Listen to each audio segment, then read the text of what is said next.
Now, here's Ed Bernstein. Well, we're downtown at the #1 new hottest restaurant in Las Vegas. It's here at the Circa Hotel, and it's Barry's Downtown Prime, and he is no stranger to Las Vegas. I remember meeting him years ago when we had 9 at the Palm, and after that, Scotch 80s. And but I wanted to ask you, even before 9, about some of your interest in cooking, and we'll come back to that in a moment. All right. Let's introduce the guy who's with you, okay? Yassine, okay, I already knew the name, Lyoubi. And Marco Cicione. Cicione, I got it. Now, you guys are 3 partners in this restaurant. How did the 3 of you come together? Barry and I were working on a couple of consulting projects, and Marco was still at the Palms. He connected with Donnie, who's our 4th partner, who's out of Wisconsin. That's where he is today. And Donnie got in touch with Derek Stevens, and they had a little something going on, and they gave us a call while we were in the Caribbean consulting and said that there's an opportunity for a great steakhouse, and that's how we came together. I remember, correct me if I'm wrong, because I follow both of you on Facebook. You guys traveled around the world trying dishes, right, in anticipation of opening a restaurant. I mean, what was that like? Sounds like a CNN or HBO TV show you're about to do. Well, we weren't traveling around the world anticipating opening the restaurant because we didn't know the restaurant was going to open until the end of our stint down in the Caribbean. But we did travel around. We did try a lot of different food all over the place. You know, it was interesting. It was fun. But what I've tasted, I've used and incorporated into the restaurant. You know, some fun things that I've seen. For instance, what did you? You're down in the Caribbean. You know, it's an entirely different culture than what's going on here in Vegas, food-wise. You know, I'll give you a perfect example. Yeah. When we first opened, I worked with this guy David in the Caribbean. He was from Italy, and he's a pretty damn good sushi chef, right? He learned from a master chef from Poland. So we incorporated. What I seen there, I took it to a different level of putting it into a Vegas style. So we did a lobster surf and turf sushi roll. You know, it was pretty cool. With the beef tenderloin in the middle and the lobster wrapped up in the rice, and it was just a great dish. So we take little things that we learn from wherever we go and try to incorporate it. That was one of my favorite dishes. Have you always had an interest in cuisine? Yeah, I did. I mean, look, I'm a hefty guy. I always loved to eat, you're not right? That hefty. So you know, coming from a Syrian and Italian background, we always had great food on the table, and I was always loving it. And my uncle, being in the restaurant business, I grew up in the restaurant business since I'm 10. I'm 50, so that means 40 years in the restaurant business, and now I'm here. And you grew up where? Johnston, Rhode Island, for the first 20 years of my life. Then after graduating college, I went to New York and worked with Charlie Palmer at Oriole. And when did you come to Vegas? 98, opened up Oriole, 98 in Vegas, and CP Steak, and then I was with the Maloofs at the Palms Hotel and Casino. Right. It was pretty cool. Yeah, well, I mean, as you trace that, some of each one was like the hot in restaurant at that time while you were there. And it's crazy because opening up 9 Steakhouse, that was 9/11, right there at 9/11. Right. And opening up Barry's was right in the middle of the pandemic. So.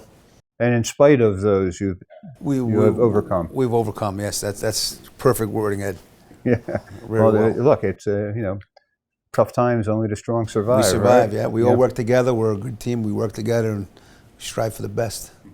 And you were down in the Caribbean also, Yassine? Yeah, we were down there and consulting on a pretty fun project, actually, and getting some ideas and thinking about what our next move was. We had some stuff lined up in the Middle East. We were looking at Dubai. We were actually looking at some projects in Morocco as well. And that's when we got on the phone with Marco. And, you know, Vegas is a town that we've spent a lot of time in and we're familiar with, so it came as second nature for us. You know, Marco, it seems, when you look back now, it seemed like a no-brainer to open up a steakhouse here at Circa. I mean, it's such a huge success, the hotel and the restaurant. At the time, it was risky, right? I mean, to think of opening a restaurant downtown. It's always risky opening up a restaurant, regardless of where it is in the city. We just, you know, people were telling us, you guys are going downtown, you guys are crazy. Like we didn't do any market research on anything, but we did. We actually looked what the trends were on the Strip. We looked at what the trends were downtown. We did our research on Derek Stevens, who our 4th partner, Donnie Rinn, actually has a relationship with, and that's what helped bring this about. And, we did our research on him, and he's like a modern day, P.T. Barnum. He's very into the promotional aspect, and we knew that. And so we just felt, after meeting with him several times, we just felt it was like the right fit because he's a hands-on owner, and we knew it was going to be our restaurant, and we're going to be hands-on, and we just felt it was the right fit for that. You kind of alluded to, the environment when you open these restaurants. Traditionally, the restaurant business is the most difficult business to operate, has the greatest failure rate of any business. Las Vegas, you walk into different hotels now in Las Vegas, and we were talking a little bit earlier about some restaurants that no longer exist at the Venetian that have been replaced by other restaurants. When you look at Las Vegas in general, how do you look at the restaurant scene? Is it an upswing? Is it a downswing? Is it changing? Is it a metamorphosis? How do you see the restaurant industry? Well, it's definitely changing. COVID has done a number. Let's talk about the past year, right? It's definitely changing. A lot of businesses went out. A lot of businesses are coming back, right? But I think to be successful in Las Vegas, especially now, you have to give people value. You have to give people customer service. That's what people want. You can't come into town like a big swinging gun and say, hey, I'm going to charge this, and this because I'm a celebrity chef. You have to cater to the locals, especially now. We're still in COVID, and it's difficult, and that's what we do very, very well. And it's changed. It's changed a lot in the last year. We've seen it firsthand. We became very lucky because we opened up right around October, and it was the talk of the town because of our reputations and what we did and what we have done in the past. We just, you have to have a little luck on your side, but we give somebody something that's worthwhile when you come to our restaurant. And there is a difference. A lot of the restaurants in Las Vegas have, very well-known chefs that are named entities that bring customers in, but they're not here. Maybe they stop by for 3 days every 6 months, that type of thing. They're just not here every day. If you're lucky. You've chosen to live where you work, essentially, to be here. Yeah. Is that a significant difference? Well, I think it's really, really important when you see a chef in the dining room saying hi to everybody, not only with Marco and Yassine on the floor, but when they see the white jacket come out and they're like, wow, that's the chef.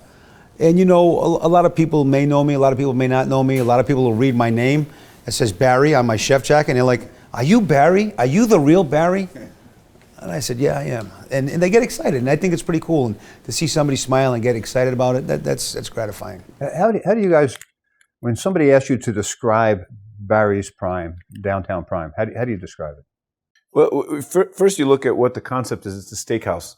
And alluding back to your first part of this question, is that when you select a concept for Las Vegas, a steakhouse is always a staple that remains and has the ability to remain for a very long time. You can count on one hand, I've said this before, how many steakhouses or how many restaurants overall in Las Vegas have remained relevant.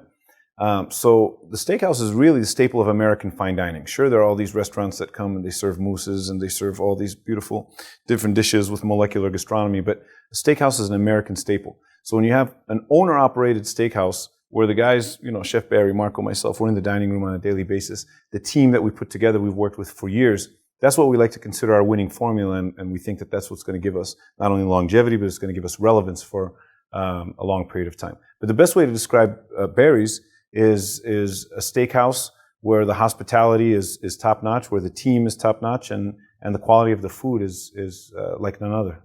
You haven't yet talked about the decor, which is just magnificent.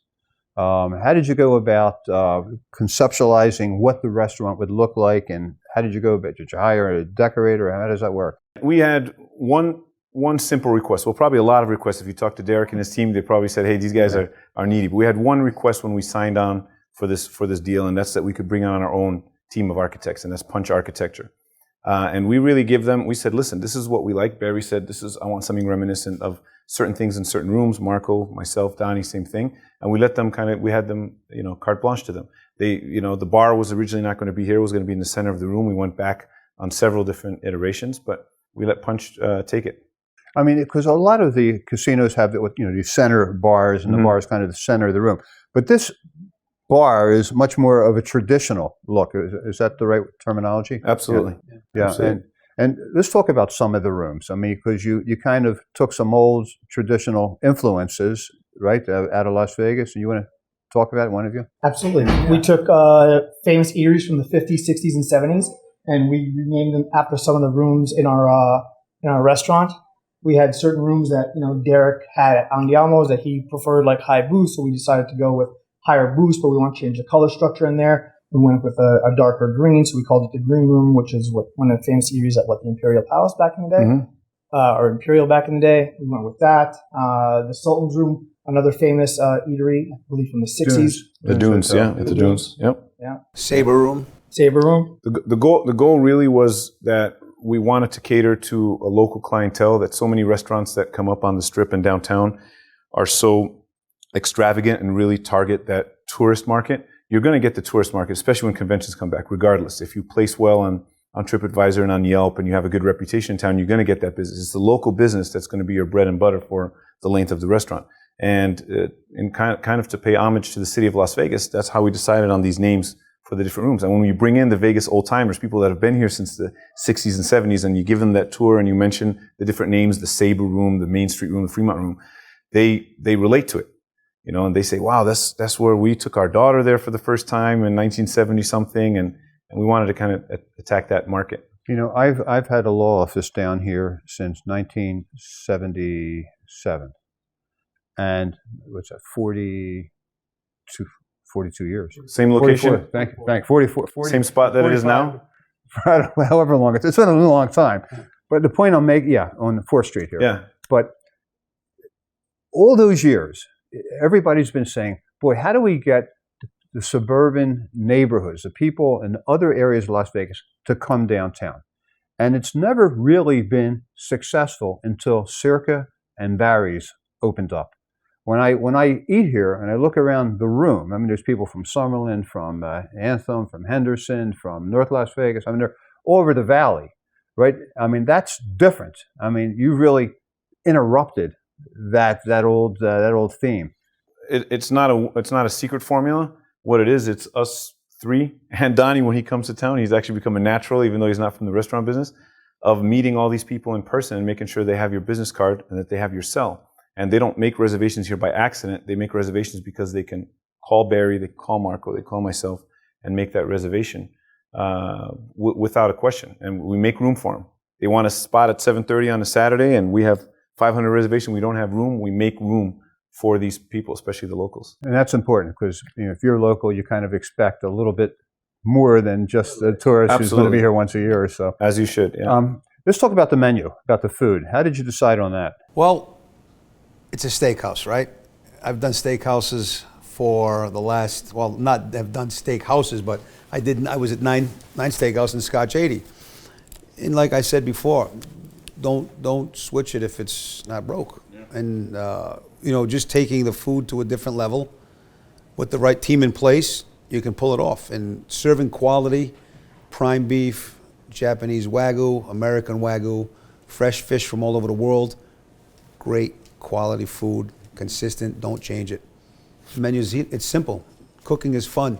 It has to be easy, Well, it doesn't have to be easy, but we make it easy, But they're, knowing where to get the best quality steaks, how to cooking them in the right oven, the art. I mean, you're minimizing the art of this. So the years of doing business, being out here for almost 22 years now, we built reputations with certain vendors. And those vendors have been consistent throughout the years. I've been loyal to them, they've been loyal to me. The quality has been A+. So why change it? Going into a new restaurant, why even look at a different vendor? For what? I know the prices that they're going to give me. I know what the other vendors' prices are going to be. Sometimes it's not about money, it's about the quality. And we strive on quality. What's your favorite item on the menu? Dover sole in a steakhouse. That's because it's my mom's favorite dish and I love it. But for beef, I love when there's a porterhouse special. I do a porterhouse special. The Japanese Wagyu is great. But the signature dish is the Barry steak. And that's... Let's talk about the Barry steak. I mean, we started, I think we did it in 9 Steakhouse, right? We started it as a joke. and we said, let's call it the Barry steak, because it wasn't selling when we put it on his rib cap. It wasn't selling. So then I don't know, somebody said, wait, let's just call it the Barry steak, right? And then it just took off, the Barry steak. And then actually when we were at Scotch 80, we put it on the menu as the Barry steak. And now it's the Barry steak. So it's the top of the ribeye. It's that cap meat that's right above that kernel of fat. That's at the top, and we take it off, and we measure it up to about 12 ounces, and we marinate it. It's the only steak on the menu that's marinated in extra virgin olive oil, sliced garlic, and shallots for 24 hours, and then it's grilled. It's unbelievable. It just melts in your mouth. Melts in your mouth. It's my favorite cut in the animal, in the cow. It's the best. Yassine, what's your favorite item on the menu? I would say I'm torn between the Barry steak and the lamb chops. Classic that was your dish at Nine Steakhouse. Yeah. Herb Parmesan, rib crusted. When we took that off the menu, we couldn't have it on the menu at Scotch 80 due to obviously differentiating palates from a corporate standpoint. I think it was a big loss for that restaurant. We put it back on here, and it's a big hit. People come back for the lamb. Yeah, Marco, how about yours? I'd say for entree, it has to be the Barry steak, hands down. It's the best steak we have, period, flavor-wise. And then I'd say additional dish would have to be the gnocchi pancier with the truffle cream. That's a gotta have. Oh yeah, my wife loves the gnocchi here. Yeah, for sure. Yeah, as an app or as a side, must have. But you had that at Scotch 80s also. Yeah, 9. And that was. I would say that the lamb dish and the gnocchi dish were consistent from the beginning of 9 right up until Barry's. Right. Recipe hasn't changed. Hey, I understand that we're going to be able to get a tour of the kitchen. Yeah, sure. So maybe you can we can walk over there. Yeah, let's do a little And walk. what do you have? You have your crew that eats in the kitchen? No, they don't eat in the kitchen. They serve themselves in the kitchen, and they go eat in the not the employee dining room. They eat in the what do they eat in the private dining room. Yeah. And we cook every day for our staff. It's important to keep them full so their brain is thinking and they're on point. Okay. And changes every day the menu. Okay, let's go sneak in the kitchen. Let's and see go what's going sneak on. in. Okay. All right. So what do we make? What do you make here? So this is where all of our steaks are grilled. You see this middle rack right over here? See if you can zoom in on that. That's where we let the steaks rest. Steaks rest over there. Do you have to send somebody out to buy the wood? No, the Allied coal comes right to our door, and we buy a couple different fruit woods. I like cherry.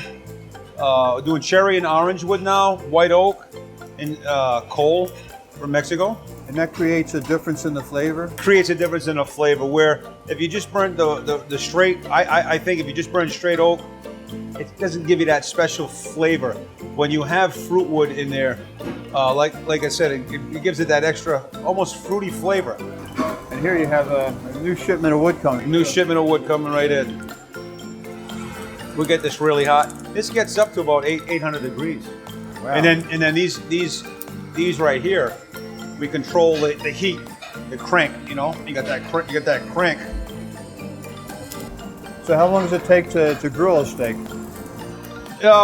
What we do is we score them, and it takes about 3 or 4 minutes on each side, depending. If somebody likes a little extra char, it takes a little longer time. But the big key is that letting them rest. You don't want to just take it right off and just serve it on a plate. You want to let it rest, let those juices stay in. You know, you can see the fire coming out. Really, it's starting to get hot now. Yep. If you look right down here, this is our pastry department and our garde-manger department. Pastries and salads. So we start over here. We bake everything fresh. We make everything here. Everything is made fresh here. From our pastries to all our little cookies and things like that, you know, to our salads, they're all mixed fresh. We're getting set up right now, Ed, for service tonight. That's a banana cream pie. Okay, nice. This is all of our mise en place. We even make our own oyster crackers fresh. Everything's fresh. From the shredding of the Parmesan cheese to our vinaigrettes, our croutons. Yeah. Everything's dated and labeled. It works out perfect. And then right over here where these boards are at, this is our pastry department. In fact, Chef Olympia is here now making some baked Alaskas, one of our famous dishes that has put us in contention with some of the great pastries in Las Vegas. That's almost like a tableside dessert. You know, we set it on fire, the meringue goes on fire, we put it out, we cut it up, people love it. and it's ice cream. Who doesn't love ice cream, right? This is the front service. This is where we do all of our expediting. And these are all heat lamps all Yeah. down the center. Let me see here. Check it out. Put those heat lamps right on. So after the food is prepared, you're waiting for something else on the table, on the dish. So Yeah, so let's take a here. peek over here. So over here, we're just getting set up now. That's why the windows are kind of clustered. So I would expedite over here, right? Expedite over here. The food would go underneath the heat lamps. We put our tickets down on the trays that also the lights are mimicked over here. And the food is laid here, and the waiters take them right out the door. It's just it's a cycle that goes in a circular. The kitchen is like a big circle, a squared circle, almost like a wrestling ring or a boxing ring, right? And then when you walk back this way, this is the grill that we were talking about earlier. All of our wood is stocked over here. Hi guys, how are you? All right, all right. So right now we're going into preparation for service. He's making a little bit of risotto. For the special tonight, we've got fresh halibut from Alaska that came in. And then right down here, everywhere is a station. That's the tonade station. This is the fish station. This is the side station. And this is the hot appetizer station. And as we walk into the back, we're going into the prep area. This is where all the prep is done in the morning for the restaurant, for the production of the restaurant. Right. Our tilt seal, our big skillets, we make all our soups and sauces and stocks. We make everything here. Alto shams for baking, roasting, cooking in here slowly. And then we have our blast chillers right over here. And I don't want to run out of time until we go through the walk-in box. Sure, sure. I know you were very proud of your walk-in refrigerators. What was really cool about this restaurant was we had this space. I put in 5 different walk-ins. I have a produce walk-in, I have a dairy walk-in, I have a meat walk-in, I have a fish walk-in, and I have a freezer. So 5 different coolers for each different product. Produce, fish, dairy. So here's our produce right over here.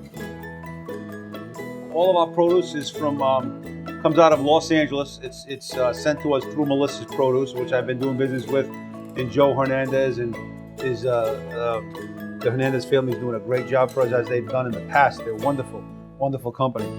So you can if you just peek down and smell that freshness, right? It's unbelievable. It's really fresh. Mm-hmm. So this is the when you see oranges like this is from the bar. So what we do is at nighttime we'll squeeze them all, we'll juice them, and we'll make vinaigrettes like reduced orange shallot vinaigrette, or we'll make fresh juice to drink for the guys. We don't waste anything here. We utilize everything, which is very, very important. Thank you. Now we're gonna sneak back off into here. So this is our dairy produce, dairy cooler. I'm sorry. And then inside here is the meat cooler. Really, really cold in here. So this is right from Japan. Wow. Yeah. It's a beef tenderloin. And then here's all of our meats. I'm going to show you the Barry steak that we talked about earlier. Yeah. And the chicken is organic. It's organic, Mary's Farm. So here's how the Barry steaks come. They're beautiful. This is all from West Coast Prime beef out of Los Angeles, and they are just beautiful steaks. But all our beef here is USDA Prime, other than the American Wagyu, of course. And then let's see here. What else do we have here? Oh, our big tomahawks that we cut. But we're gonna go take a peek in the dry age room also, the holding room. And then of course the most famous steak on the menu is the filet mignon. People love the filet mignons, right? I buy them all cut, ready to go, 8-ounce USDA Prime Cryovac. So it's a great product. Oh, check these out here. These are butchered New York sirloins. Wow. 40-day dry age, USDA Prime. All ready for service tonight. Carrot cakes. Carrot cakes, London rose cakes. All of our prep is done, and everything is made fresh. So it's a lot of fun. Nice.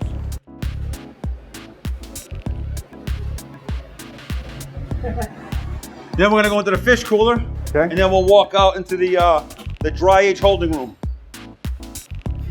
Come on in here. Look at this. Look at the salmon. Salmon, oysters. lobsters. It's now it's pretty low because everyone has their mise en place on the line. You know, they took everything out of here. But at night, this is iced down twice a day. If you zoom in to the right over here, you can see the bars going through, right? It's a drip system. See how it's dripping out? And it goes right to that wall there. It drips outside. So nothing is stagnant. The water is always moving. The ice is always clean. And it's cleaned out every day. Twice a day, fresh ice. Once a day, it's cleaned out. So it's a pretty good system for us. That's just the freezer where we hold all our frozen stuff.